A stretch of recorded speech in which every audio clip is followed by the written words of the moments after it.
What's going on, you guys? I talked about the housing bubble bursting. This is the part two of that video. I got more information I want to share with you guys. This is EB. What's going on, you guys? You know, I'm straight out of Compton, but I'm bringing you guys information regarding economics and money and what's happening right now. So I did this chart. I showed you guys this graph last week, and I want to explain more things to you about this housing market because a lot of people are looking at this as an opportunity to jump in and buy while it's low. There's going to be a huge problem with that.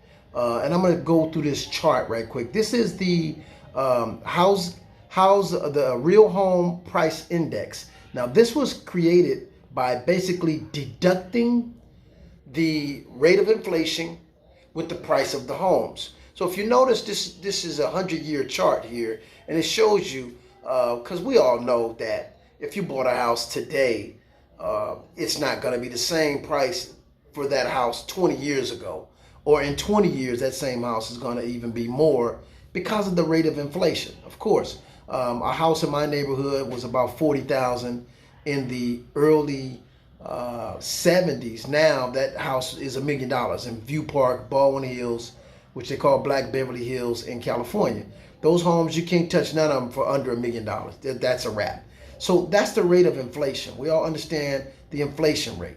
But if you look at this chart, it deducts the inflation rate to get the real price of that home. And so check this out. So let's say you bought a house in the 1900s. If you notice, when they deduct the inflation rate, it's 100%, right? It makes sense. You're going to buy a house for 100% of the market value, of the current market value. How do we know the current market value of that home? Whatever that home appraises at that time is the price of that home. Now, in order to understand the home price index, you would have to, in 10 years, deduct the rate of inflation, because we know houses, the rate of the dollar inflates. If you deduct that rate, you'll come up with the 100% market value. And if you notice, in the 1900s, you go all the way across to 1920, you go all the way down there to, what is that, 1930, 40. It stayed at around 100%. It even dropped a little lower. And it went all the way and stayed at the 100%, which homes should sell for 100% of their market value. But if you notice, in 2008, everything shot up. And it shot up and then it crashed around, it went up around 2000, shot up 2000, came down. If you notice up there, this around 2000 where it shot up, when home prices across the country went crazy, went up to 2008, and then it crashed. Crashed in 2008.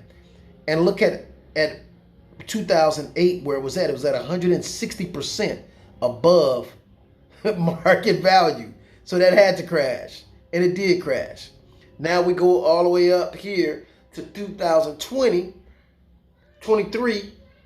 We're at 220% above. It's at 220%, which is 120% above market value for a home. It's got to crash. So a lot of people are like, okay, I'm going to wait for the house market to crash. Problem with that is this. The banks right now are only making 3% a year on mortgages. That's it. They're only making 3% a year.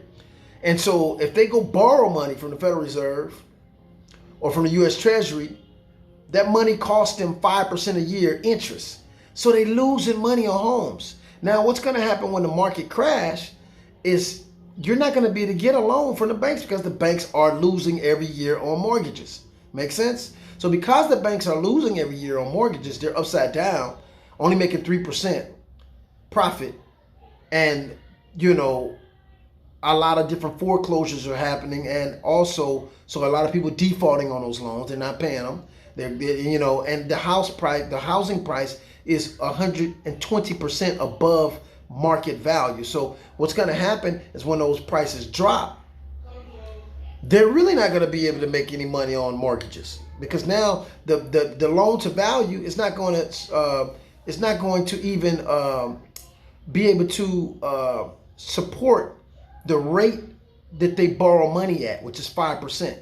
So this is what's happening. So you're going to have a lot of cash, or you're going to have a lot of collateral to be able to, get these homes. But it's going to be hard to refi. It's going to be a disaster, you guys. So those that got money, that got cash on hand, hard cash, will be able to profit in this particular crash, because rent is not going down. So if you purchase a home when it crashed, when it comes back down to 100%, because as you can see, it's up here at a 220%. So when it comes back down to the 100%, 100% just means it's at the current market value.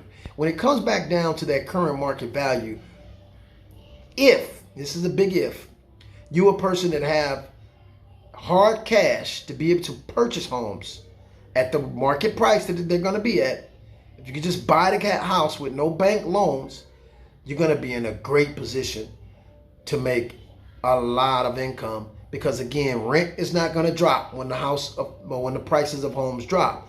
But if you're thinking you're going to be able to get a loan, it's going to be so difficult to get a loan, if there will be any loans available at all for homes. I mean, they're not going to be doing loans because, and I know somebody's saying, oh, that's impossible, they're not going to be doing loans. But why would they take on, why would banks take on a loan with you when they're losing? They're already only making 3% right now. And the housing prices are 120% above the fair market value. So when it drops down to the fair market value, they're not going to have any room for any profits. And like I said, even if they borrow money right now to be able to buy more homes, or to be able to get some of that inventory, they're paying 5% a year on money that they borrow. So again, they upside down.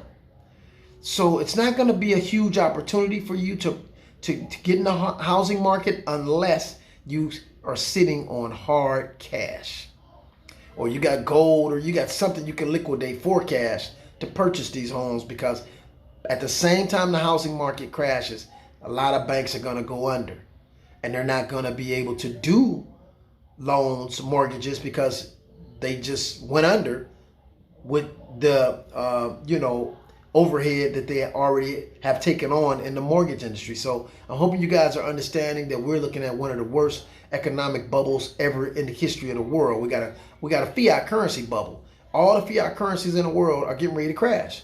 We have a housing bubble. We have a debt bubble. We got over $33 trillion worth of debt. That's another bubble. We haven't even talked about derivatives. Derivatives is, oh my God, there's so many derivatives. Trillions and trillions and trillions of dollars in derivatives. Probably hundreds of trillions of dollars in derivatives. We haven't even discussed that yet. And with the rate of inflation right now, let me tell you guys something about that. I've calculated, what I've calculated is interesting, because when you do the inflation rate, check this out. When they do inflation rate, Jerome Powell is trying to get it down to 3%. For a couple of years, it was at 9%. He's trying to get it back down to 3%. Impossible, because the debt is too high. It's the highest debt we've ever had in the history of the debt ceiling. They keep rising the debt ceiling, meaning they keep adding more debt. They keep printing money, which is also working against the grain of paying off the debt, because you're adding more debt. When you print more money, you're devaluing the dollar. So we got a lot of issues going on right now here. And let me say this.